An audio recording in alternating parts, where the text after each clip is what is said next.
Good morning বন্ধুরা, কেমন আছো? আশা করি ভালো আছো। আমিও খুব ভালো আছি।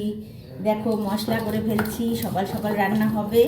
আজকে রান্না হবে হচ্ছে এই দেখো কাঁঠালের এঁচোড়, হ্যাঁ, আর হচ্ছে কাঁঠালের এঁচোড় চিংড়ি মাছ দিয়ে হবে, আর হবে বোয়াল মাছ। তো এটা করছি।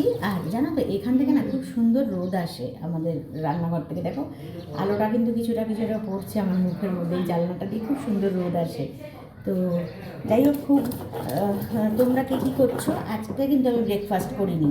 ব্রেকফাস্টের দায়িত্ব কিন্তু মার ওপরে দিয়ে দিয়েছি। মেয়ে করছে আজকে ব্রেকফাস্টটা, ঠিক আছে? তো ওরা করে নিচ্ছে, আমি বললাম তোরা ওইটা করে নেন, আমি রান্নাটা করে নিই। মানে একটার মধ্যে বাবাকে খেতে দিতে হবে, ঠিক আছে? তো যাই হোক, চলো আমি তাড়াতাড়ি করে আদা বেটে ফেললাম। এই দেখো আদা বাটলাম, এবারে কাঁচা লঙ্কা বাটছি, তারপরে আরেকটু জিরে বাটবো, টমেটো বাটবো।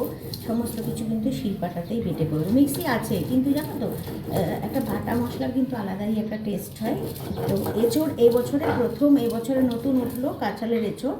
তো কাঁঠালের এঁচোড় কিন্তু এবছরে আজকে ফার্স্ট রান্না করছি। তার জন্য একটু ভালো করে শিলপাটায় মশলা টশলা বেটে একটু টেস্টি করতে হবে।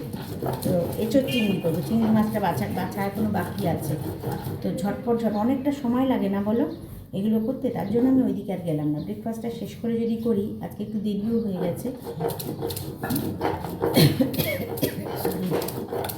তো শিলপাটার মশলাটা করে নিই তাড়াতাড়ি, ঝটপট টাটা। অন্য আরেকটা ভিডিওতে দেখা হচ্ছে তোমাদের সাথে। আর চিংড়ি মাছটা করে নিই। চিংড়ি মাছটা বাছতে হবে। চিংড়ি মাছটা বেছে নিই, তারপরে চলো এবারে।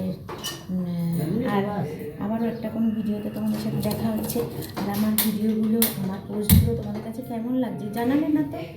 কেমন লাগছে জানালে কিন্তু খুব